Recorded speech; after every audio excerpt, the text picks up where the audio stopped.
বিজয় দিবসের শুভেচ্ছা। বিজয় দিবস শেষ হয়ে আমরা 17ই ডিসেম্বর পড়েছি, কিন্তু তারপরও 16ই ডিসেম্বর তো আমাদের বিজয় দিবস। বিজয় দিবসের শুভেচ্ছা। আমি একটি ভিন্ন প্রসঙ্গ আনতে চাই।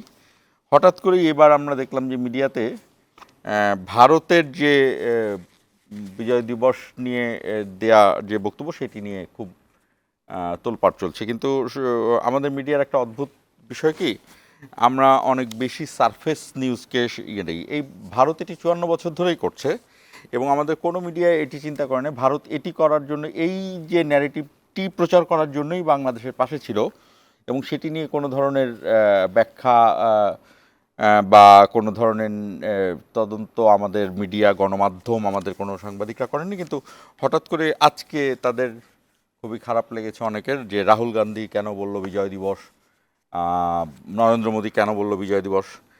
ওরা ওদের দেশের জায়গা থেকে ঠিক কাজটিই করেছে, আর আমরা আমাদের দেশের জায়গা থেকে কি করছি এইটা নিয়ে ভাবার সময় হয়েছে কিনা এই বিজয়ের 54 বছরে। আমরা এই প্রশ্নটাকেই বিজয়ের অর্জন বলে আজকের বিষয় ঠিক করলাম। আমাদের সাথে রয়েছেন রাষ্ট্রবিজ্ঞানের ঢাকা বিশ্ববিদ্যালয়ের সাবেক চেয়ারম্যান অধ্যাপক ডক্টর নুরুল আমিন ব্যাপারী এবং রয়েছেন জাতীয় নাগরিক পার্টির যুগ্ম সদস্য সচিব সালেউদ্দিন সিফাত। আপনাদের দুজনকেই স্বাগত জানাচ্ছি এবং বিজয় দিবসের শুভেচ্ছা। আমরা একটু শিরোনাম দেখে আসবো, শিরোনাম দেখে আলোচনা শুরু করব।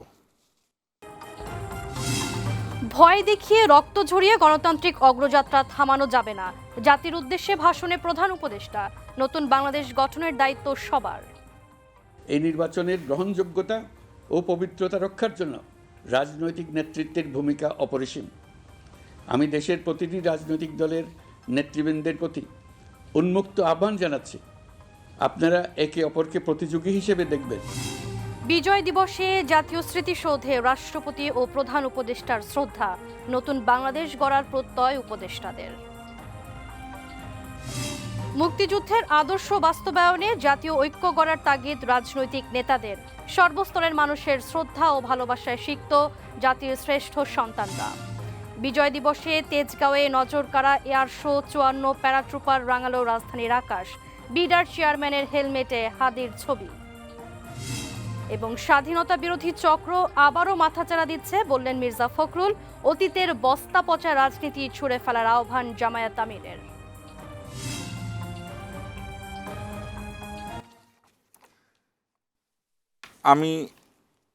আমার আসলে এই বিজয় দিবসের তাৎপর্য, নতুন করে দেশ গড়ার প্রত্যয়, আমরা অনেক বছর ধরে এই প্রত্যয় নিচ্ছি, প্রতি বছরে নিচ্ছি এবং এই প্রশ্ন না করে আমি বরঞ্চ সিফাতের কাছে জানতে চাই যে সিফাত, আসলে আমরা কি পালন করছি এই বিজয় দিবস? আমি গত কয়েকদিন যাবৎ যে কয়টা দিবস এসেছে সব কিছুতেই একটা বাক্য ব্যবহার করেছি, আমরা এটাকে কি স্মরণ করি না ধারণ করি, কি করি আসলে?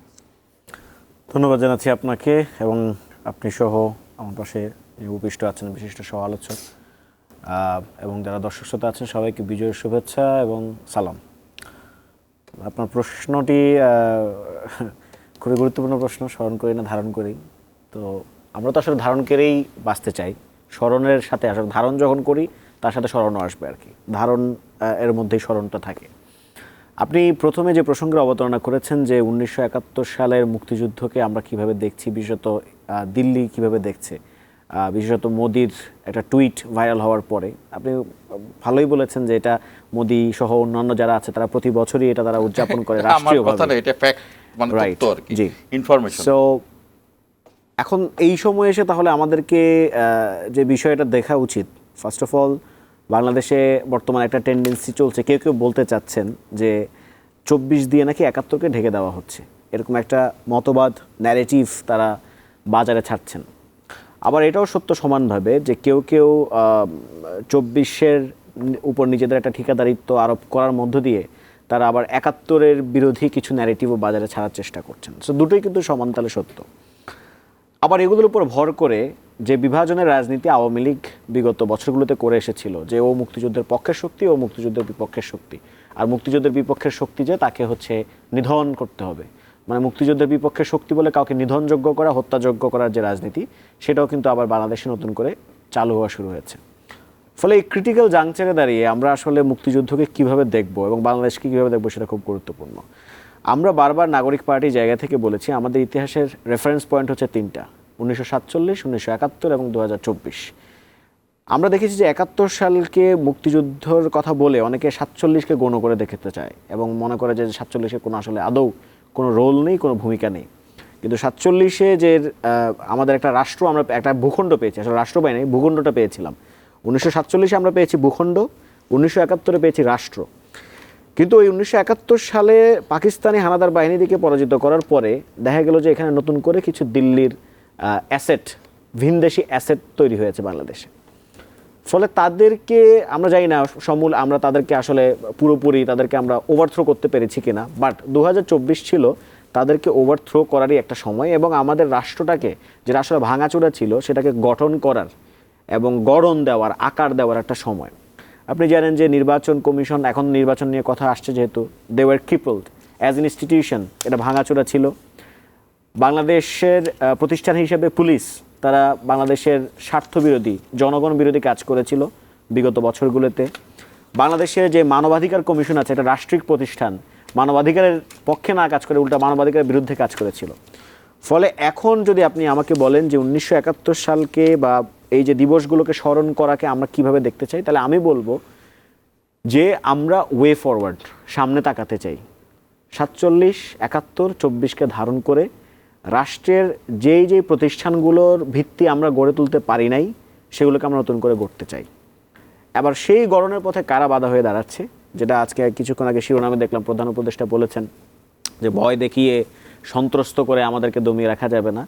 সেই গড়নের পথে যারা যারা বাধা সৃষ্টি করার চেষ্টা করছেন, যারা যারা আমাদের জন্য নিরাপত্তা ঝুঁকি তৈরি করছেন, নিরাপত্তা ঝুঁকি নানা কিসিমের হতে পারে, নানা ধরনের হতে পারে। আমি ইদানিং একটা কথা বলছি যে আওয়ামী লীগের চোখে কিভাবে এখন তারা বাংলাদেশকে দেখে। After 5th August Awami League বাংলাদেশটাকে দেখতেছে 1971 সাল 1971 সাল হিসাবে। কীরকম? 1971 সালে আপনি যদি খেয়াল করেন যে বাংলাদেশে পাকিস্তানি হানাদার বাহিনী প্রবেশ করলো এবং হচ্ছে এখানকার যারা রাজাকাররা ছিল তারাও কিন্তু মুক্তিযুদ্ধ বিরোধী শক্তি আকারে দাঁড়ালো এবং বাংলাদেশের মানুষের এগেনস্টে দাঁড়ালো। তখন আওয়ামী লীগের লোকজন গিয়ে আশ্রয় নিল ভারতে। এবার তারা কি করলো, সেখান থেকে তারা অ্যাটাক লঞ্চ করলো, বিএলএফ গঠন করে বা মুজিব বাহিনী গঠন করে, যেভাবেই হোক অ্যাটাক করলো এবং তারা জিতে গেল। আচ্ছা, মানে বাংলাদেশের মানুষজনই জিতে গেল। তখন তো বাংলাদেশের মানুষজন তাদেরকে সমর্থন দিয়ে তাদের নেতৃত্বে এগিয়ে গেছে। তো এখন 2024-এ এসে যখন আওয়ামী লীগ হেরে গেল, সে আবার ভারতে গিয়ে আশ্রয় নিল। এখন সে ট্রিট করছে, আওয়ামী লীগ কিসে হেরে গেল? মানে আওয়ামী লীগ যখন বাংলাদেশ থেকে ওভারথ্রো হইলো, বাংলাদেশ হেরে গেল না পালায় গেল? মানে দুটো, আমি হয়তো আসবো। হেরে গেল তো অফকোর্স হেরে গেছে এবং হেরে গিয়ে তো সে পালিয়েছে। আচ্ছা, সো সে যখন পালিয়ে গেল এবং হেরে গেল, সে কি করলো, সে ওখানে গিয়ে বাংলাদেশের মানুষজনকে রাজাকার ট্যাগ হিসেবে দিল। ফলে সবাই তার চোখে রাজাকার, এভরিওয়ান ইজ আর পটেনশিয়াল রাজাকার। এখন ধরেন যে মুক্তিযুদ্ধ করছে সেও রাজাকার। যেমন যে আমি যদি বলি মেজর জিয়াউর রহমানের কথা, শহীদ প্রেসিডেন্ট জিয়াউর রহমানের কথা, উনি একজন মুক্তিযুদ্ধের সেক্টর কমান্ডার, উনি একটা ফোর্সের অধিনায়ক, স্টিল আওয়ামী লীগের চোখে তিনি পাকিস্তানপন্থী, আওয়ামী লীগের চোখে তিনি পাকিস্তানের চর। হাদি, সে হয়তো 1971 সালে, তার তো জন্মই হয় নাই, সেও এখন রাজাকার। আবার ধরেন আমরা যারা জামাত, বিএনপি, যারা যে কোনো শক্তি হোক, বাংলাদেশের মানুষ মাত্র এখন আওয়ামী লীগের চোখে, মুক্তিগামী মানুষ মাত্র আওয়ামী লীগের চোখে রাজাকার। সুতরাং এই রাজাকারগুলোকে সে কী করতে হবে, তার চোখে তারা সবাই হচ্ছে হত্যাযোগ্য, তারা হচ্ছে নিধনযোগ্য। This is the theology of Awami League, this is the theology of fascism, যেটা আওয়ামী লীগ বিগত বছরগুলোতে করে আসছে, এখনও তারা করার চেষ্টা করছে। এরা ফাইট করার উপায় যেটা আমরা মনে করি সেটা হচ্ছে ইউথরা। আওয়ামী লীগের চোখে বর্তমানে ইউথরাই হচ্ছে টার্গেট। হাদির কথা যদি বলি, এনসিপি নেতৃবৃন্দ গোপালগঞ্জে গিয়েছিল, সেখানে তারা হামলার শিকার হয়েছিল। এখন আওয়ামী লীগ, আপনি খেয়াল করেন, যখন আমাদের নেতৃবৃন্দ বিএনপি, জামাত সহ ইউএসএতে ফ্লাই করেছিল, সেখানেও আপনি দেখবেন যে আক্তার হোসেনের গায়ে ডিম ছড়ে মারা হয়েছে এবং তাসলিম জারাকে অশ্রাব্য ভাষায় গালিগালাজ করা হয়েছে। সেখানে আবার আমরা অন্য দলগুলো বা যারা বৃদ্ধ আছে হয়তো, মানে যারা এখন আমাদের চেয়ে তো বয়সে হয়তো বার্ধক্যে উপনীত হয়েছে, তাদের প্রতি হয়তো ওই ধরনের আক্রোশটা তাদের নাই, কিন্তু তাদের প্রতি আক্রোশটা হচ্ছে আসলে এই ইয়াং জেনারেশনের উপর। কিন্তু তারা একটা জিনিস ভুলে গেছে, সেটা হচ্ছে আপনি যদি কোনো রাজনৈতিক দলের বিরুদ্ধে ফাইট করেন তাহলে হয়তো আপনি কাম ব্যাক করতে পারবেন। আফটার 5 ইয়ার্স মেবি আপনি সংসদ থেকে পড়ে গেছেন, 5 ইয়ার্স পরে হয়তো কাম ব্যাক করতে পারবেন, অথবা 10 ইয়ার্স পরে। কিন্তু আপনি যখন একটা জেনারেশনকে শত্রু বানান, তখন আপনার কাম ব্যাক করার পসিবিলিটি মানে জিরোতে চলে আসে। ওয়াই? কারণ এই জেনারেশন তো তাকে যদি আপনি করোনার মতো কোভিড মহামারী উড়িয়ে না দেন। এগুলো আপনি কাকে বলছেন? বাংলাদেশের কাদের মানুষকে উদ্দেশ্যে বলছি, বলছেন? আওয়ামী লীগকেও বলছি, বাংলাদেশের সকলকে বলছি, এবং বিশেষত যারা মিডিয়াতে এখন বর্তমানে আওয়ামী লীগকে আমি একটু মানে আমি জানি না সঞ্চালক হিসেবে এরকম প্রশ্ন করা যায় কিনা। জি, sure, বলেন। আওয়ামী লীগকে এই পরামর্শ কেন দিচ্ছেন আপনি? আমাদেরকে কোনো পরামর্শ দেওয়া হচ্ছে না। আমি সিম্পলি এখানে বাংলাদেশে যারা আওয়ামী লীগের অ্যাসেট আকারে বসে আছে, ভিনদেশি অ্যাসেট আকারে বসে আছে, তাদের উদ্দেশ্যে বলছি যে ইয়োর টাইম ইজ আপ, আচ্ছা, সো ইউ বেটার গো। ঠিক আছে। আমি এই যে মানে আমি ওকে কিন্তু মানে কাউন্টার দিইনি, কারণ ও কিন্তু এক ধরনের কথাই বলছিল যে আওয়ামী লীগ কি করছে এবং এগুলো আসলে করা উচিত না। ঠিক আছে, আওয়ামী লীগকে নিয়ে এত কথা বলছি কেন আমরা? এই আওয়ামী লীগকে নিয়ে আর এই যে বিজয় দিবস, আমরা বিজয় দিবস নিয়ে কথা বলবো, কিন্তু ডোন্ট টেক ইট আদারওয়াইজ সিফাত। আমি আপনার কথার আমি নেগেটিভ ডিসক্রিমিনেশনের কথা বলছি। আওয়ামী লীগকে নিয়ে এত কথা বলছি কেন? নাজিবার বাহিনীকে নিয়ে এই পার্টি সম্পর্কে কথা বলে না ওরা।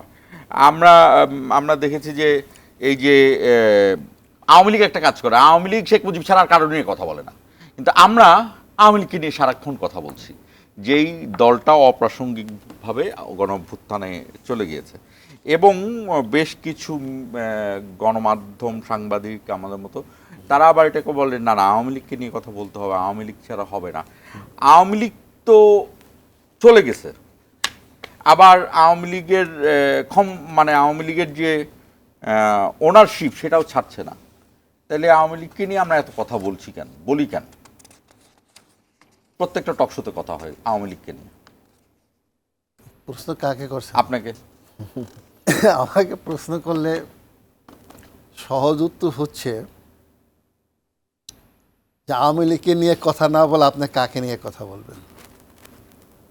কারণ আওয়ামী লীগের পজিটিভ দিক একটা ছিল, সেটা স্বাধীনতা পর্যন্ত।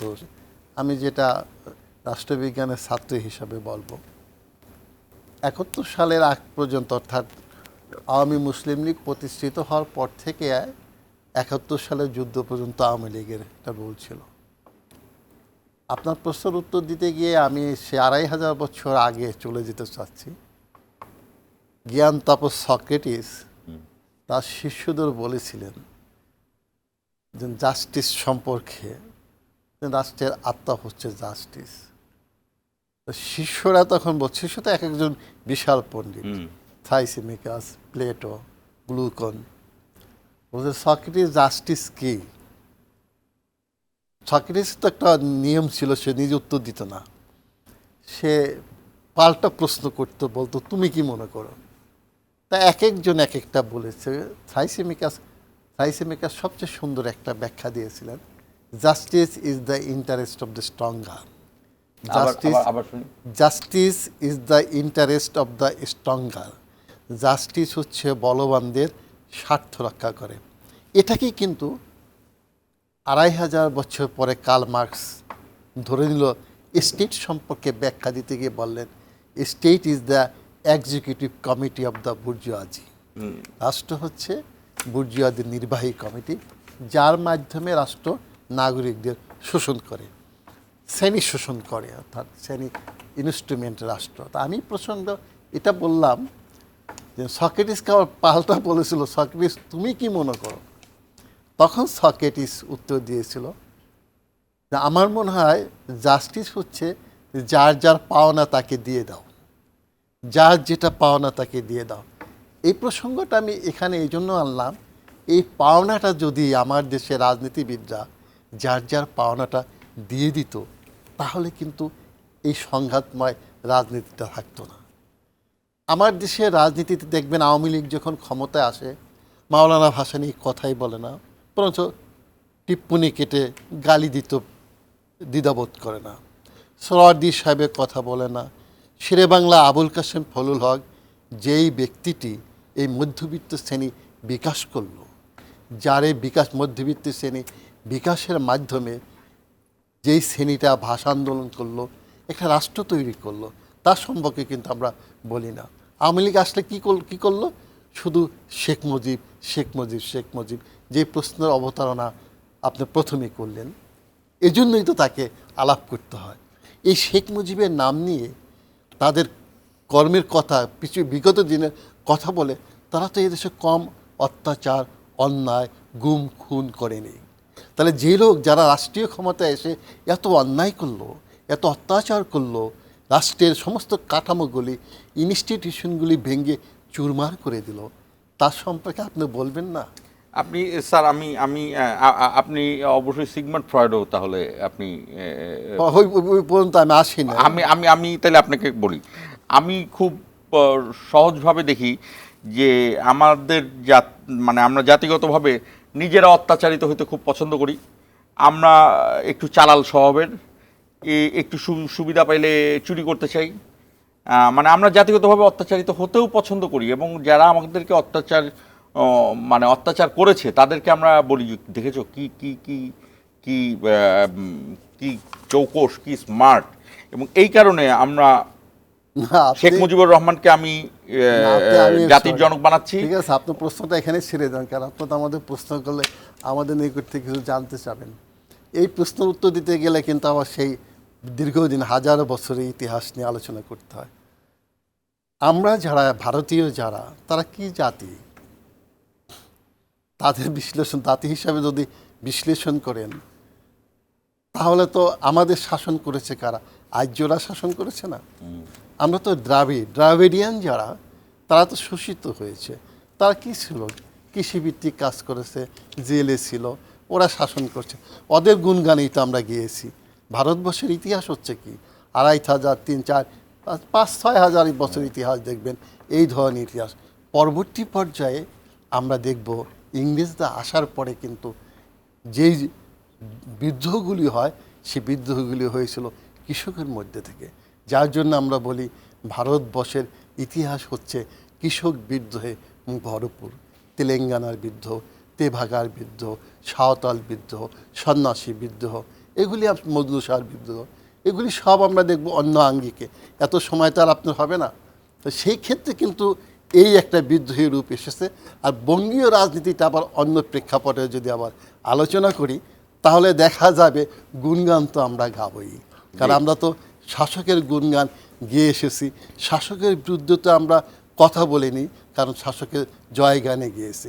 কিন্তু কখন হলো মানুষের চেতনা যখন বৃদ্ধি পায়, ওই চেতনা কখন আমাকে শোষণ করছে, অত্যাচার করছে, অন্যায় করছে, তখনই কিন্তু প্রতিবাদ বিদ্রোহ জাগে। এইটা যখন কনসাসনেসটা বৃদ্ধি পেল, তখনই কিন্তু শুরু হলো শাসকের বিরুদ্ধে সংগ্রাম। সেটাই আমরা দেখব। এটা বঙ্গে কিন্তু আবার সবচেয়ে বেশি রূপ ধারণ করেছিল। যে কথাটা আপনি বললেন, ভারতবর্ষের মধ্যে কিন্তু বাঙালিদের ইতিহাসটা ছিল আবার খুব কনসাসমূলক। যেমন করে 110 বছর আগের দিকে হবে, 1913 সালের দিকে গোখলে কংগ্রেসের বড় নেতা ছিলেন। তিনি কি বললেন? What Bengal things today, the rest of India things tomorrow. বাঙালিরা আজ যা ভাবে, ভারতবর্ষ কাল মিন্স 100 বছর পরে ভাবে। এই যে আন্দোলন আমার ছোট ভাইরা করলো, সিনসিয়ারলি বলি, 24-এর গণ অভ্যুত্থান, বিশাল আন্দোলন। এই আন্দোলন কিন্তু আপনি দেখবেন কলকাতাতে আপনি চিন্তা করেন, ভারতবর্ষ অন্য জায়গায় চিন্তা করেন, এটি কল্পনা করা যাচ্ছে না। কিন্তু কেন হলো? অর্থাৎ এই এলাকার এই অংশটুকু এমন একটি অংশ, যে অংশ বিদ্রোহে ভরপুর, হঠাৎ করে শান্ত থাকে। পদ্মা যেমন আপনি গেলে দেখবেন আষাঢ় শ্রাবণ মাসে উত্তাল পদ্মা, অসম্ভব পদ্মা ঠিক রাক্ষসী স্বরূপ ধারণ করে। শীতের সময় দেখবেন সন্ন্যাসী রূপ ধারণ করে, একদম সন্ন্যাসী, কথা বলে না পদ্মা, পানি চলে না, নড়ে না। এই পদ্মায় আবার আষাঢ় শ্রাবণে রাক্ষসী রূপ ধারণ করে। তাহলে আমি এই জন্য এই বাঙালিরা, এই ছোট ভাইরাই দেখবেন কি শান্ত, কি সুন্দর, কথা বলে না, স্যারকে সালাম দেয়, কি সুন্দর বলে, কথা বলে না, মনে হয় এত সুবোধ বালক নাই। তারাই কিন্তু কি একটা বিদ্রোহ করলো। আমি এটাকে ছোট ভাইরা বিপ্লব বলে, আমি এটাকে বিপ্লব বলি না, এটাকে অভ্যুত্থান বলি। কারণ বিপ্লব বিশাল প্রেক্ষাপটে বিশ্লেষণ করতে হয়। বিপ্লব ছিল রুশ বিপ্লব, বিপ্লব ছিল চীন বিপ্লব, বিপ্লব ছিল ফরাসি বিপ্লব, বিপ্লব ছিল গ্লোরিয়াস রেভলিউশন। হ্যাঁ, রেভলিউশন হচ্ছে radical change of the society, আমূল পরিবর্তন। কালবৈশাখী ঝড় গাছের ঠিক আছে, মাত্রা নিচে আনবে, আমি উপর ফেলে দিবে। আসছি স্যার, আমরা বিরতিতে যাব। তবে স্যার, আপনি যে শেষ কথাটি বললেন যে রেডিক্যাল পরিবর্তন, চেঞ্জ অফ দ্য সোসাইটি, আমি বিজয় দিবসের এখানেই এইটা রাখতে চাই, যদি শিফাত এটাকে বলতে পারে। 5ই আগস্টের পরবর্তী সময় বেশ কিছুটা সময় কিন্তু রেডিক্যাল চেঞ্জের এক ধরনের উপায় ছিল, কিন্তু ওই যে মুক্তিযুদ্ধটা যে সেক্টর কমান্ডাররা করলেন, জেড, আমি দুটোর সাথে কানেক্টিং করে যাচ্ছি আর কি, Z force, S force, K force সহ তারা করলেন, এবং যুদ্ধের পরে যারা ওই পার থেকে আসলেন, আসার পর আমরা সব কিছু তাদের পায়ের কাছে সোপর্দ করে দিলাম, এবং ওইখানে যেভাবে আমাদের বেহাত বিপ্লব হয়ে গিয়েছিল আহমদ সফার মতো, আমাদের এই যে গণ অভ্যুত্থানটা, এটা বিপ্লব হতে হতেও অভ্যুত্থানের দিকে চলে গেছে। এখানেও আমাদের মুরব্বীদের কিছু ট্রিক্স কাজ করে কিনা, আমি আপনার কাছে এই প্রশ্নটা রাখলাম, এবং সিফাত, আমি জানি না সিফাত এটা বলতে পারবে কিনা, এটা কি বিপ্লবে রূপান্তরিত করা যেত কিনা। 1 মিনিটের আমি দুঃখিত, 1 মিনিটের বিরতি নিচ্ছি, আমাদের সঙ্গেই থাকুন।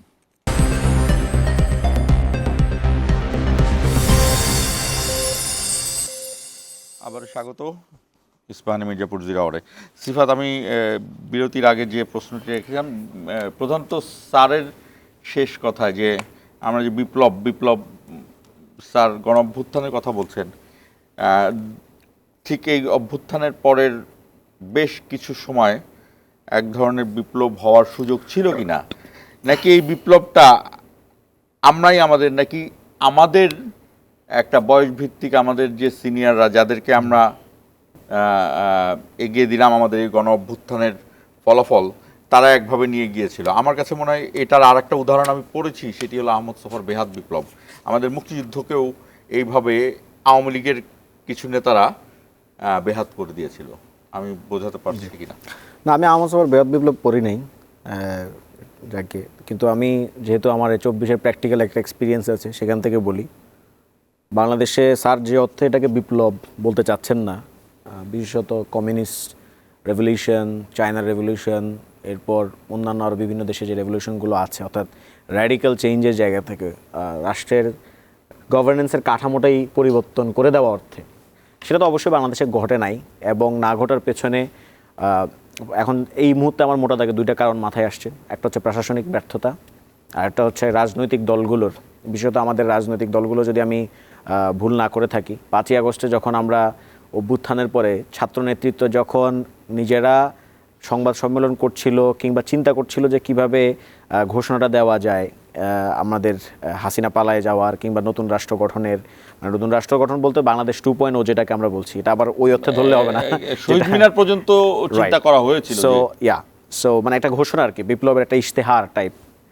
সো ওই সময় গিয়ে আমরা দেখলাম কি, বাংলাদেশের রাজনৈতিক দলগুলোর নেতারা, যারা খুবই প্রবীণ নেতারা, যারা মনে করেন যে তারা অনেক কিছুই বুঝেন, আমরা ছোট বাচ্চা কাচ্চা, আমরা খুব একটা কিছু বুঝি না, তারা গিয়ে দেখলাম যে সুন্দরভাবে সমাধান করে গিয়ে মোটামুটি তারা একটা বসে গেছে সমঝোতায়।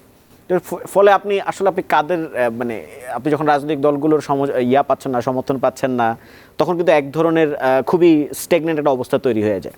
তো ফলে আপনি যে প্রশ্নটা করেছেন, এটা দায় কাদের, তো সেক্ষেত্রে বলতে পারি এটা হচ্ছে প্রশাসনিক ব্যর্থতার জায়গাটাও আছে, প্রশাসনের মাঝে, রাষ্ট্রের বিভিন্ন কর্তা ব্যক্তির মাঝে। মানে আমি বলতে চাচ্ছি যে আপনি স্বীকার করে নিচ্ছেন যে বিপ্লব হতে পারতো, কিন্তু সেটা না, আমি সেটা বলি নাই, আমি বলেছি এটা যে স্যার যে অর্থে বিপ্লব বলেছেন, কারণ বিপ্লবের তো শুধুমাত্র বিপ্লব বলছেন না, না আমি সেটা বলি নাই, মানে স্যার বিপ্লব বলতে যেটা বুঝেন, what he means by biplob, what he means by revolution, ওই অর্থে তো অবশ্যই 24-এর অভ্যুত্থানটা বিপ্লব না, আই এগ্রি। বাট আবার বিপ্লবে যদি আপনি বলেন যে অন্যান্য ডেফিনেশন আছে কিনা, সেক্ষেত্রে হয়তো আমি এগ্রি করতেও পারি, নাও করতে পারি, সেটা ভিন্ন আলাপ। আচ্ছা, সো এটার ক্ষেত্রে আমি বলবো প্রশাসনিক ব্যর্থতা একটা আছে, আর রাজনৈতিক দলের যারা নেতারা আছে, বয়োজ্যেষ্ঠ নেতা, প্রবীণ নেতারা, যারা অনেক বেশি বুঝে আমাদের চেয়ে, তো তাদের একটা দায় অবশ্যই আছে। তার পাশাপাশি প্রশাসনিক ব্যর্থতার মধ্যে রাষ্ট্রের মাঝে এমন কিছু এলিমেন্টস আছে যারা চায় না যে এখানে রাষ্ট্রে কোনো র্যাডিক্যাল পরিবর্তন হোক, সংস্কার হোক। আচ্ছা, আর একটা কথা আপনি ব্রেকের সময় বলছিলেন যে প্রো ইন্ডিয়ান, অ্যান্টি ইন্ডিয়ান, এটা আমি আপনার সাথে কিছু জায়গায়, বাংলাদেশ অ্যান্টি ইন্ডিয়ান, ওকে, মানে আপনি বলছিলেন বেসিক্যালি ইন্ডিয়া বা দিল্লির যারা আধিপত্যবাদী শক্তি, তারা বেসিক্যালি এমন একটা ন্যারেটিভ পুশ করে যাতে মনে হয় যে আপনি যা কিছু বলেন আইদার প্রো ইন্ডিয়ান, অথবা যদি খারাপ কিছু বলেন হয়তো আপনি অ্যান্টি ইন্ডিয়ান, কিন্তু প্রো বাংলাদেশি ভিশন বা ভার্সন এটা পাওয়া যায় না। আই এগ্রি, এবং এই জায়গা থেকে আমরা বারবার বলছি যে আমরা বাংলাদেশপন্থী রাজনীতি করতে চাই। আমরা আমাদের স্লোগানে, যদি তারেক রহমান সাহেব অনেক পরে এই স্লোগানটা দিয়েছেন যে দিল্লি নয় পিন্ডি নয় সবার আগে বাংলাদেশ, আমরা বহু আগে থেকে এই স্লোগানটা দেই যে দিল্লি না ঢাকা, পিন্ডি না ঢাকা, এই স্লোগানটা আমরা অনেক আগে থেকেই দিই, প্রায় 2019 সাল থেকে আমরা এই স্লোগানটা দিই। আচ্ছা, আরেকটা বিষয় যেটা আপনি পয়েন্ট আউট করেছিলেন যে আওয়ামী লীগ আসলে এখন প্রাসঙ্গিক কেন, বা আওয়ামী লীগের আলোচনা আসা কেন প্রয়োজন পড়লো, আমি বলবো যে নো, আওয়ামী লীগ ইজ প্রাসঙ্গিক এই কারণে, বা আওয়ামী লীগের আলোচনা এই কারণে জরুরি যে গুম খুন এবং যে ফ্যাসিবাদের নির্মমতা তারা দেখিয়েছে সেটার একটা সাক্ষ্য, ইট মাস্ট বি রিমেম্বার্ড, এটা আমাদের সবার স্মরণ করা উচিত, এবং তাদের ফেইটটা it also must be remembered, যাতে করে ভবিষ্যতে কেউ যদি এই ধরনের কার্যকলাপ করতে যায় তাকে যাতে 100 বার চিন্তা করতে হয়। নাজি পার্টির কথা আপনি বলেছেন, নাৎসি পার্টি এখনও একাডেমিক্যালি, এখনও বিভিন্ন ইউনিভার্সিটিতে বিভিন্ন রিসার্চ প্রতিষ্ঠানে হয়, পলিটিক্যালি ওটা রিলেভেন্ট, পলিটিক্যালিও আপনি যদি কখনো যদি এমন কোনো কথা বলেন যেটা গণহত্যা সমর্থনের দিকে যায়, জেনোসাইডের দিকে যায়, তখন তাকে রেটরিক্যালি বলা হয় যে আপনি নাজি পার্টির মতো কথাবার্তা বলছেন। সো এটা এখনও কিন্তু একাডেমিক্যালি এবং পলিটিক্যালি খুবই গুরুত্বপূর্ণ এবং প্রাসঙ্গিক, এই কারণে আওয়ামী লীগও প্রাসঙ্গিক। আরেকটা যেটা আপনি বলেছেন যে জাতিগতভাবে বাংলাদেশিদের এক ধরনের, হয়তো বলেছেন আপনি আপনার কথা, আমি হয়তো ভুল না করে থাকলে, শোষিত হতে পছন্দ করি, একটু চুরির মানসিকতা আছে এ ধরনের, কিন্তু আমি মনে করি যে না, ব্যাপারটা মোটেও এরকম না। আমি আপনাকে একটা উদাহরণ দিই। বাংলাদেশে একবার একটা স্টেডিয়ামে ঢোকা নিয়ে, ফুটবল খেলা অথবা ক্রিকেট খেলা স্টেডিয়ামে ঢোকা নিয়ে খুবই মারপিট বা হ্যাসেল হয়েছে, টাসেল হয়েছে। হওয়ার পরে আমাদের ফেসবুকে আমাদের বাংলাদেশি বুদ্ধিজীবীদের কান্নার রোল পড়ে গেছে, তারা খুব ব্যথিত, তো খুবই কষ্ট যে এত বাংলাদেশিরা এত নির্মম, এত বর্বর, এত অসভ্য কেন হয়। পরবর্তীতে আমি গুগলে সার্চ করে দেখলাম যে এই ধরনের মেইহেম কত জায়গায় হয়েছে। পরে দেখি ইংল্যান্ডে এই ধরনের ইংলিশ প্রিমিয়ার ক্লাবের যতগুলা এই ধরনের ক্লাব এদের মধ্যে ফিউড হয়, সেখানে আমরা দেখলাম যে অনেক বেশি মারামারি হয়, অনেক বেশি মারপিট হয়। তো আসলে আমাদের বাংলাদেশের বুদ্ধিজীবীরা আপনার বাংলাদেশের নাগরিকদেরকে, বাংলাদেশের মানুষদেরকে, এই জনপদকে দেখতে চায় যে এরা একটু লো ক্লাস, আর পৃথিবীর বাকি সব দেশকে তারা কিন্তু ভুলে যায়। আচ্ছা, যেমন ধরেন আপনি আমাদের এই জনপদের কথা বলি, এই জনপদে 1971-এর পূর্বে কী হয়েছে ধরেন আমি ভুলে গেলাম। 1971-এর পরে আপনি চিন্তা করেন যে 1971-এ তারা রক্ত দিল, তারপর তারা দেখলো যে বাকশাল কায়েম হয়ে গেছে, এরপর তারা 75-এ আবার নতুন করে রক্ত দেওয়ার জন্য প্রস্তুত হয়ে গেল, সিপাহী জনতার একটা অভ্যুত্থান হয়ে গেল। আচ্ছা, পরে আবার এরপর দেখা গেল যে এরশাদ আসলো, এরশাদ এসে স্বৈরাচার প্রতিষ্ঠা করলো, উইদিন 10 ইয়ার্স তারা আবারও ফাইট করলো, আবারও রক্ত দিয়ে 1991-90-তে এসে স্বৈরাচারকে হটাইলো, আবার 2009 এক্স্যাক্টলি, তারপর আবার একই কাজটা হইলো 2009 আবার 111-এর পরে আমরা দেখলাম যে ফ্যাসিবাদ স্বৈরাচারের টেনিউর বাড়ছে, রাইট। সো এখন ফ্যাসিবাদ আসার পরে আবার সবাই রক্ত দিল।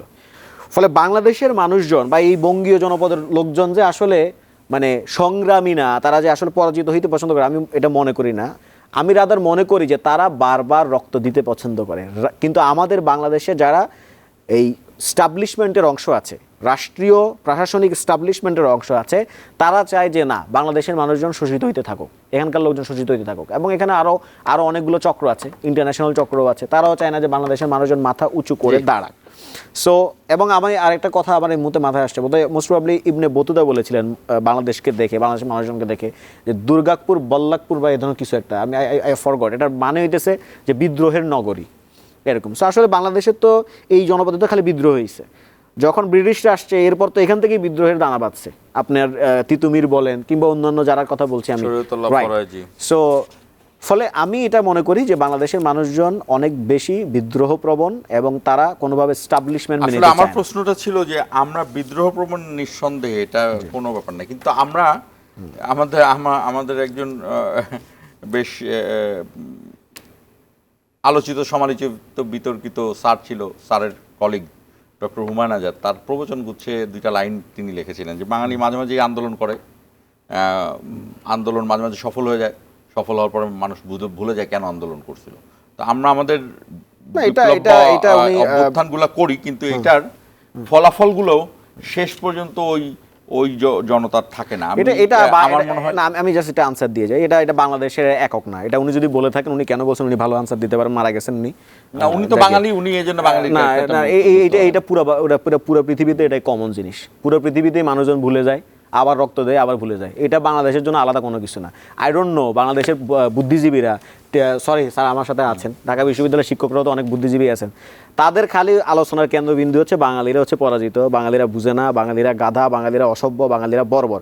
এটার মধ্য দিয়ে তারা আর একটা কাজ করে, সেটা হচ্ছে যারা স্টাবলিশ ওইখানকার পাওয়ারফুল লোক আছে তাদেরকে স্টাবলিশ করে দেয়। ধরেন আপনি যে নর্দমার পানি আটকে গেছে, ঢাকা শহরের কোথাও নর্দমার ড্রেনে পানি আটকে গেছে, তখন এটা দোষ আসে বাংলাদেশের নাগরিকদের দোষ, ও চিপসের প্যাকেট ফেলছে লেগে দোষ। এই যে সিটি কর্পোরেশনের বৈশাখ কোটি কোটি টাকা মারছে, এটা নিয়ে কোনো আলোচনা হয় না। So, না, আমি বাংলাদেশের আসলে বুদ্ধিজীবীদের আমি এই আসলে বাতিকটা আছে। এতটা সারফেসে বলতে চাইনি, আমি আরো ডিপে আমি স্যারের কাছে যাই। সেটা হলো আমার যতটুকু মনে পড়ে যে শেষ 50 বছরে ইংল্যান্ডে কোনো বিপ্লব ঘটে নাই আমি যতটুকু জানি, এই দ্বিতীয় বিশ্বযুদ্ধ ছাড়া। নিউ সেখানে একটা state ইয়র্কে আছে। আন্দোলন হয়েছে, কিন্তু এই বিপ্লব ওখানে একটা স্টেট আছে, আপনার এখানে স্টেট নাই, স্টেট ফাংশন করে না। ইউএস একটা স্টেট, সেখানে আপনার বিরোধী দল হইলে তাকে গুমখুন করে না। ইন্ডিয়া আমি যতই গালি দেই, দ্যাটস এ স্টেট। হ্যাঁ, এই যে আমি এই উত্তরটাই চাইছি। হ্যাঁ, আমি আনসার করলাম, এটা স্বাভাবিক। বাংলাদেশে আমি আপনার এটা এখন বলতে স্টেট চাইছি হিসেবে যে গড়ে উঠতে পারি না আমরা। আমাদের যে বিপ্লবগুলো স্যার, আমি যেটা বলছিলাম যে এই আপনার ওই প্রশ্নটা উত্তরটা একটা আমি দিয়ে দিই সহজভাবে। আপনার ভালো একটা প্রশ্ন উত্থাপন করেছেন যে আমরা ভুলে যাই। এটা শুধু আমরা না, ছোট ভাই ভালো উত্তর দিয়েছে। পৃথিবীর সব জায়গায় কিন্তু ভুলে যায়, আবার জেগে ওঠে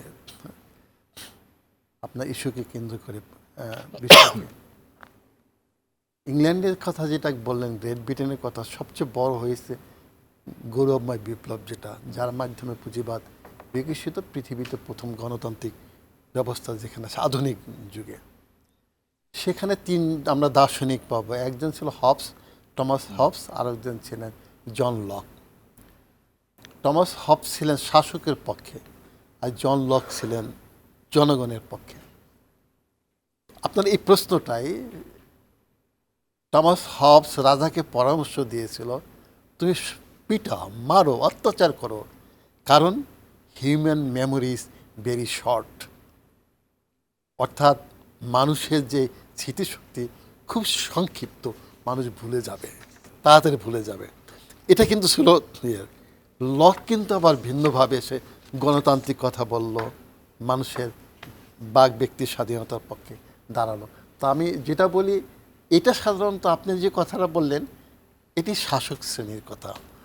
শাসক শ্রেণী এটা ইউজ করে তার স্বার্থের জন্য, শোষণের জন্য। কিন্তু মানুষ কিন্তু তাড়াতাড়ি ভুলে যায় না। ভুলে যায় না যারা ওই বিদ্রোহ করে, তারা কিন্তু হঠাৎ পরাজিত হলে সাময়িককালের জন্য পরাজিত হয়, আবার কিন্তু ওই বিদ্রোহ যে তেজ, ওইটা আবার ঘুরে দাঁড়ায়। আমি সহজভাবে বলি, বিদ্রোহের ইতিহাস যদি আমরা ধরি, সে রোমানদের সাথে, রোমান সাম্রাজ্য, রোমান সৈনিকদের সাথে দাসদের যে বিদ্রোহটা হয়েছিল, স্পার্টাক্রাসের সেই যে বিদ্রোহ, তিনি জানেন আমি হেরে যাব। অল্প কিছু সোলজার নিয়ে যখন যুদ্ধটা করলেন, অনেক মারা গেল। কিন্তু মারা যাওয়ার আগে তিনিও বললেন, এই যে আমরা মারা গেলাম, পরাজিত হলাম, সাময়িককালের জন্য এখানে স্ট্যাচু তৈরি হবে আমাদের। পথিক যখন এই পথ দিয়ে হাঁটবে, থমকে দাঁড়াবে, এই আমার বিপ্লবী। এই বিপ্লব শুরু করেছিল, সমাপ্ত করতে পারে নাই। আমরা সেই চেতনা ধারণ করে আজকে বিপ্লব করব। ওই শোষিত যারা, তারা বিপ্লব করবে শাসকের বিরুদ্ধে। এটা যুগে যুগে ঘুরে আসে। আমি আসলে যে প্রশ্নটি করেছিলাম, সেই প্রশ্নটার থেকে আমরা অনেক দূরে সরে গিয়েছি। আমি আমাদের আত্মসমালোচনা করেছিলাম যে এই যে গণ অভ্যুত্থানটা আমাদের ছাত্র জনতারা এনেছিল, সেটাকে আমাদের ছাত্র জনতা ঠিকই আমাদের মুরব্বী রাজনীতিবিদদের কাছেই দিয়েছিল, কিন্তু আমাদের মুরব্বী রাজনীতিবিদরা এটাকে অন্যদিকে ঘুরিয়ে দিয়েছে। এটা ছাত্রদের, যে কারণে আমাদের ওই যে বিপ্লবটা, এই বিপ্লবটা ঘুরতে ঘুরতে এক ধরনের জুলাই সনদে চলে গেছে। বলি বারবার, আপনি যেহেতু বিপ্লব নিয়ে আসছেন, ছোট ভাই সুন্দর বলল, বিপ্লব সম্পর্কে এক একজন লেখক কিন্তু এক এক ধরনের কথা বলছেন। এরিস্টটলের পয়েন্ট অফ ভিউতে কিন্তু ছোট ভাইদেরটা বিপ্লব, কিন্তু আপনি যদি বলেন মার্কস, লেনিন, স্ট্যালিন, মাও সেতুং, তাদের দৃষ্টিকোণ থেকে বিপ্লব না। মাও তো স্পষ্টভাবে বলছে, revolution is not a dinner party, writing an essay, painting a beautiful picture. It is an insurrection, a violent movement which will overthrow this existing bourgeoisie society and establish a beautiful society. In these societies, there will be no exploitation of man by man. এটা ভিন্ন কথা, মানুষের দ্বারা মানুষের যেই সমাজে শোষণ হবে না, মার্ক্সিস্ট দৃষ্টিভঙ্গিতে বলছেন। এগুলো ছোটো ভাইরা যেটা করেছে সেটা এরিস্টটলের পদ্ধতিতে কিন্তু বিপ্লব হয়েছে, পরিবর্তন হয়েছে। কিন্তু অ্যারিস্টটল পদ্ধতি কোনটা? এরিস্টটল পদ্ধতি হচ্ছে কোনো একটা বিদ্রোহ ক্ষোভ যদি থাকে, সেই ক্ষোভের বশবর্তী হয়ে যখন বিদ্রোহ করবে, প্রতিবাদ করবে, ওইটা হচ্ছে বিপ্লব পরিবর্তনের জন্য। তারা তো আওয়ামী লীগ সরকারের বিরুদ্ধে 14-15 বছর ক্ষোভ, তার বিরুদ্ধে তারা প্রতিবাদ করেছে, পরিবর্তন সে বিদায় দিয়েছে। সেই সেন্সে আমরা এটাকে বিপ্লব বলবো, কিন্তু আধুনিককালে মার্ক্সীয় দৃষ্টিকোণ থেকে এটা বিপ্লব না। তো ও বিষয়ে আমি যাচ্ছি না, আপনার প্রশ্নটা আরও সহজ উত্তর দিচ্ছি। এদের বিপ্লবটা ধরে রাখতে পারে নাই কেন? বিপ্লব করতে হলে একটা রাজনৈতিক দল লাগে। Without a revolutionary theory there can be no revolution, without a revolutionary party there can be no revolution. বিপ্লবী দল ছাড়া যেমন বিপ্লব করা যায় না, বিপ্লবী পার্টি ছাড়া কিন্তু কিন্তু বিপ্লব এক করা যায় না। ধরনের স্ট্রাকচার বিপ্লবী দলের তো গঠন করাই ছিল। যে দলগুলো বলছিল যে 17 বছর ধরে তারা ক্ষেত্র তৈরি করেছে, তারা কেন এই এই এই জায়গাটা নিতে পারলো না, আপনি যে বা নিল না, নিতে পারলো না, না নিল না? আমি এই প্রশ্নটা উত্তর দিচ্ছি আপনাকে, তারা কেন পারলো না একটু লক্ষ্য না, করেন। পারলো না বলছি না, নিল না। তারাও কিন্তু বিপ্লবী পার্টি না, তারাও অকপটে স্বীকার করে। বুর্জোয়া। যেমন না, আমি আসলে এগুলো বুঝি মির্জা কম। ফখরুল ইসলাম আলমগীর সাহেব বলছেন আমরা বিপ্লবী পার্টি না, অকপটে বলছেন আমরা বিপ্লবী। এখনও তারা বলে আমরা কনস্টিটিউশনাল পার্টি, আমরা কনস্টিটিউশনাল ওয়েতে এই আন্দোলন করব, অধিকার আদায় করব। কিন্তু বিপ্লবের কথা বললে তারা ভয় পেয়ে যায়, ভয় পাবেই, তারা ওই ধরনের পার্টি তারা স্বীকারও করে না। আওয়ামী লীগও তো না। এটা হচ্ছে সহজভাবে আপনি আবার নিয়ে আসলে এত গভীর আলোচনা। চীন কিন্তু 71 সালে স্বাধীনতা যুদ্ধে সমর্থন করে নাই, 75 করে নাই। তাদের কিন্তু একটা বক্তব্য ছিল কি না, our epoch, the epoch of the bourgeoisie, in this epoch the bourgeoisie or the petty bourgeoisie has no right to lead the revolution. Only the party of the proletariat can lead the revolution. অর্থাৎ আমাদের যুগ হচ্ছে পুঁজিপতিদের যুগ। এই যুগে পুঁজিপতিরা এবং মধ্যবিত্ত শ্রেণী কোনো বিপ্লব করতে পারে না। কে করবে বিপ্লব? সর্বহারা শ্রেণী পার্টি। তাহলে এখানে তো আমাদের মুক্তিযুদ্ধটাও বিপ্লব না। তারা তো বলছে আনফিনিশড রেভলিউশন, হক তোহা মতিন আলাউদ্দিন, দেবেন শিকদার, সিরাজ শিকদারা বলছে না, এটা বিপ্লব না। স্পষ্টভাবে তারা সেকেন্ড রেভলিউশন প্রয়োজন হবে আমাদের, অসমাপ্ত Bangladesh revolution is an unfinished revolution. এটাই কীভাবে ফিনিশ করতে হবে? আবার সশস্ত্র সংগ্রামের মাধ্যমে। তাদের ভুলও আছে, যেটা আমি বলবো তা দিয়ে না, তার চীনেরও ভুল আছে। পরে বৈজ্ঞানিক সমাজতন্ত্র সেকেন্ড বিপ্লব, বৈজ্ঞানিক সমাজতন্ত্র is not a communist party. যা সত্য ওই ধরনের একটা বিপ্লব করতে কমিউনিস্ট পার্টি লাগবে কেন? অফকোর্স এটা মার্ক্সীয় বিপ্লব করতে লাগে। আর ছোট ভাইরা যেটা বলছে সেটা বিপ্লব লাগবে না, তাদের হয়েছে অন্য। এখন কিন্তু আবার এই আইডিয়া, আমি ছোট্ট একটা বিরতিতে যাব, এই আইডিয়াও চেঞ্জ হয়ে গেছে। অনেকে আবার ওই পোস্ট মডার্নিস্ট যারা তারা দেখবেন এইগুলি কিছুই মানবে না। আবার আপনি যেইভাবে আলোচনা শুরু করছেন, এ তো ঘন্টা বা ঘন্টা লেগে আমরা তো বিজয় দিবসের 53 বছর ধরে বিজয় দিবসের মুক্তিযুদ্ধের চেতনার আলোচনা ওই লাইনে আজকে একদিন এটা করলাম। ওই লাইনে প্রশ্ন করেন তাহলে আরো ভালো হবে। আপনি আওয়ামী লীগ সম্পর্কে, বিএনপি সম্পর্কে করেন, ইন্ডিয়া সম্পর্কে যেটা শুরু করছিলেন না, এটা বলবো তো আমি আপনাকে। দর্শক, আমরা 1 মিনিটের জন্য বিরতি নিচ্ছি, আপনারা আমাদের সঙ্গেই থাকুন।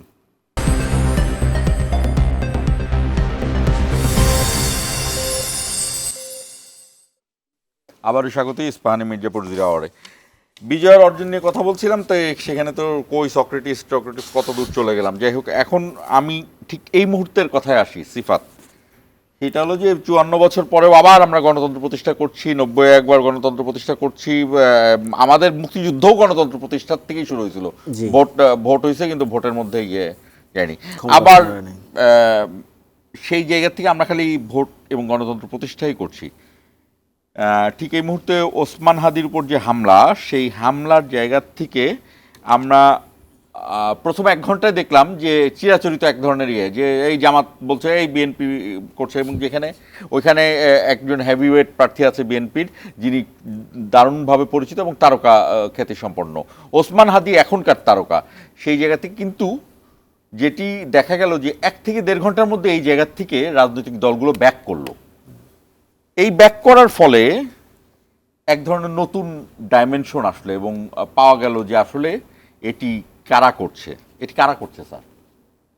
আমাকে জিজ্ঞেস করছেন, আমাকে যদি জিজ্ঞেস করেন তাহলে আমি উত্তর দিব এই জন্য একদম জাস্ট রাষ্ট্রবিজ্ঞানের ভাষায় আমি উত্তর দিচ্ছি। এগুলি কাজ কারা করবে? আপনি কার নিকট থেকে ক্ষমতাটা নিয়েছেন?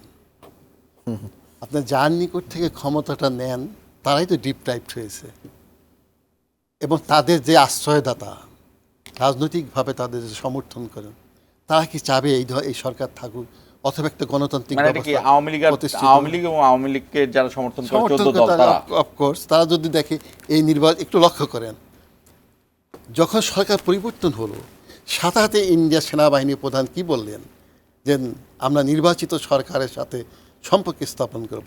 আমার দেশের প্রধান সেনাপতি কি বললেন? 25 সালের ডিসেম্বর মাসের মধ্যে নির্বাচন।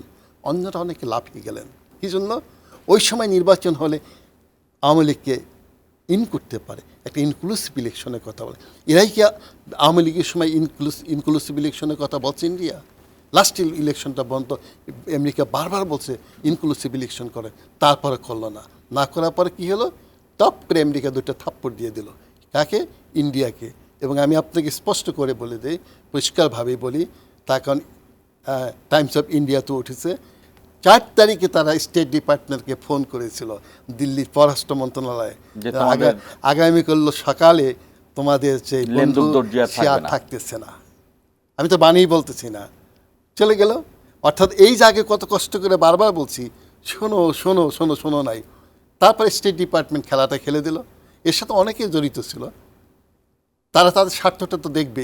তা আমি যেই জন্য প্রশ্নটা এখানে আনলাম, সে আনা হচ্ছে তারা কিন্তু চেয়েছিল আবার নির্বাচিত ইনক্লুসিভ একটা ইলেকশনের, ওই পতিত সরকার আওয়ামী লীগকে আবার নিয়ে আসবে 2-2.5 বছর পরে আবার আন্দোলন করে ওই তাদের পিছনে যারা আছে তারাই তাদের দিয়ে একটা সরকার আবার গঠন করবে। আমার মনে হয় এই ধরনের খপ্পরে আমাদের ইয়াং ব্রাদারদেরও যাওয়া উচিত হবে না, আর বিএনপিরও কিন্তু ভবিষ্যতে যাওয়া উচিত হবে না। আমি আপনাকে 1 মিনিটে শেষ করছি। নির্বাচনটা হওয়ার সম্ভাবনা আছে, স্টেট ডিপার্টমেন্ট চাচ্ছে নির্বাচন হোক, কিন্তু ভারত আর আওয়ামী লীগ কিন্তু এই নির্বাচন চাচ্ছে না। ফেব্রুয়ারি নির্বাচন হয়ে যাওয়ার পরেই কিন্তু যারা গভর্নমেন্ট ফর্ম করবে, খুব সম্ভবত বিএনপি গভর্নমেন্ট ফর্ম করতে যাচ্ছে। ওই 1.5-2 বছর খুব কঠিন সময় হবে। 1.5-2 বছর পরে আবার একটা এলোমেলো করতে চাবে। সেইখানে যদি তারা পজিটিভ ওয়েতে না চলতে পারে তাহলে তাদের অবস্থা খারাপ হবে। ইয়াং জেনারেশন অবস্থা খারাপ হবে না, বরং এমন একটা ঘটনা ঘটতে পারে ওদের হাতে আবার একটা নতুন জিনিস আসতে পারে। আমি একটি খোলামেলা কথা বলতে চাই, সেটি হলো যে আমি শুনলাম যে আমাদের যিনি প্রধানমন্ত্রী এখন এখানে ছিলেন, পদত্যাগ করে ভারতে আছেন, তিনি বলছেন যে বেশি কথা বলতে হয় না, কথা যারা বেশি বলে তারা কাজ করে না, করে দেখাও এবং তার 1-2 দিনের মধ্যে বুঝে ফেলছি। এখন আমার কথা হলো যে আমি কন্ট্রাকচুয়াল ইস্তিফাত, তারা একটা কনভেনশনাল রাজনৈতিক দল ছিল। এই রাজনৈতিক দল যদি এখন এতগুলা খুন করে তারা পতন হয়ে পালিয়ে যাওয়ার পরে আবার মানুষকে কিল করতে আসে, তাহলে সাধারণ মানুষের কাছে আসলে কি হচ্ছে? এই দলটাকে আসলে পুরোপুরি নিজেই নিজেকে নিশ্চিহ্ন করে দেবে, যেভাবে শেখ মুজিব তার আগের আওয়ামী লীগকে নিশ্চিহ্ন করে বাকশাল করেছিল। এরা তো এখন দেখি নিজেরাই নিজেদের মধ্যে নিশ্চিহ্ন করার দিকে গেছে। যে আপনি সে প্রশ্নে আসছি, আপনি তারপরে বলছিলেন যে গণতন্ত্র প্রতিষ্ঠাতা আমরা 1971 সাল থেকে করে আসছি, 90 সালে করছি, 2024 করছি। আসলে গণতন্ত্র প্রতিষ্ঠার সংগ্রাম সবসময় দীর্ঘ হয়। আমরা যদি এখন যে সকল দেশে উন্নত মানের গণতন্ত্র আছে বলে আমরা জানি, ইউএসের কথাই বলছি, ইউকের কথা বলছি, বা ইউরোপের অন্যান্য কান্ট্রিজ, আমরা যদি তাদের হিস্ট্রিটা দেখি, তারা কিন্তু আমরা দেখবো যে তারা শেষ প্রান্তে কিন্তু ওকে, সো তারা অনেক টর্চার, অনেক কিন্তু গণতন্ত্রহীনতার মধ্যে দিয়ে গিয়েছিল, পরে এটা সংগ্রাম করে তারা এনেছে। আর আপনি যেটা বলছেন যে আওয়ামী লীগের ব্যাপারে, তারা আসলে অলরেডি নিঃশেষিত। 5ই আগস্টে তাদেরকে বাংলাদেশের মানুষজন লাল কার্ড দেখিয়ে বিদায় করে দিয়েছে। এখন তারা যেটা করছে, তারা তো 75-এর পূর্বেও তারা যেহেতু বাকশাল ছিল, ওই সময় তো অলরেডি তারা একবার প্রমাণিত যে চক্ষুলজ্জার কারণেও তো তারা কিছুটা রিকনসিলিয়েশনের মধ্যে আসতে হয়। মানে তারা কি ভারতেই থাকবে? ওবায়দুল কাদের ভারতেই থাকবে? কেউ যদি ওইখানে অন্য দেশের ইন্টারেস্ট সার্ভ করে থাকে বাংলাদেশে বসে, এবং সে যদি আবার সেই যাদের লর্ড, যে সকল লর্ডের ইন্টারেস্ট সার্ভ করছিল, সেই লর্ডের কাছে যদি সে ফেরত যায়, তাহলে স্বাভাবিকভাবে সে এখানে আর চক্ষু লজ্জা বলতে তার কিছু যায় আসে না আর কি। এবং আমরা মনে করি যে তারা যাদের হাতে অস্ত্র আছে তার সাথে রিকনসিলিয়েশন কোনো আলাপের প্রশ্নই আসে না। প্রথমে তাকে আগে ট্রায়ালের মধ্যে আসতে হবে। রেকনসিলিয়েশন হচ্ছে তার জন্য যে আগে রিপেন্টেন্স করে, যার রিপেন্টেন্স নাই, অনুশোচনা নাই, অনুতাপ নাই, যার ট্রায়াল নাই, তার কোনো রিকনসিলিয়েশন আলাপ দেওয়াই পাপ। করলাম যে স্যার এটা কি কারোর খপ্পরে পড়লো নাকি আওয়ামী লীগ, না কার খপ্পরে যাচ্ছে তারা? শোনেন, মানুষ যখন ভুল করে একটার পর একটা, তখন খপ্পরে পড়া লাগে না, নিজে খপ্পরের দিকে ধাবিত হয়, ধাবিত না হয়ে থাকতে পারে না।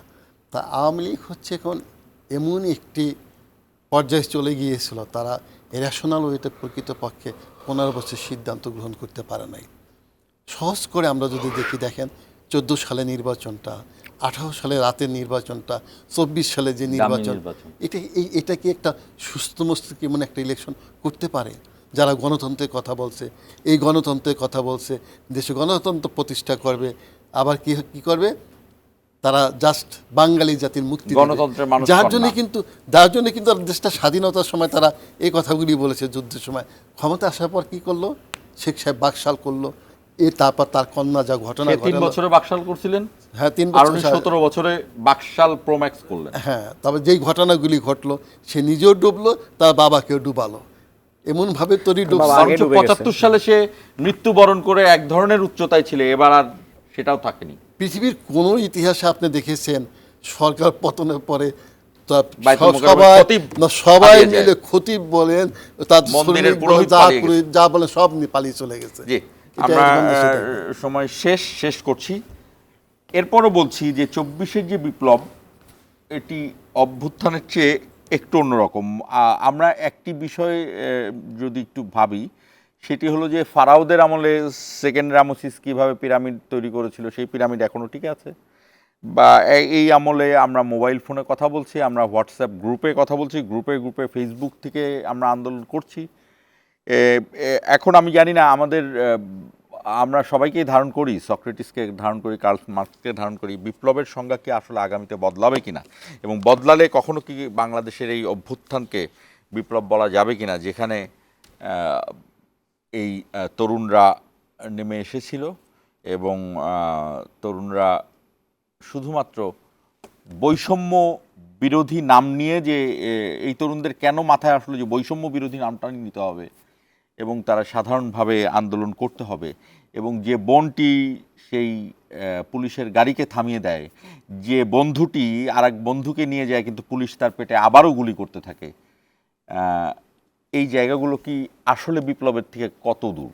আমরা আসলে কত সংজ্ঞা দিয়ে কিভাবে এটাকে সংজ্ঞায়িত করব জানি না, যদিও এ নিয়ে এখন পর্যন্ত এমন কিছু লেখা হয়নি। কিন্তু ভারত বাংলাদেশকে কি দিয়েছে সেটি নিয়ে আমাদের অনেক কবি অনেক কিছু লিখেছেন। আমাদের এই অভ্যুত্থান নিয়ে আমরা আশা করি আমাদের কবি সাহিত্যিকরা লেখা শুরু করবেন। শেষ করছি ইস্পাহানি মির্জাপুর জিরাওয়ার।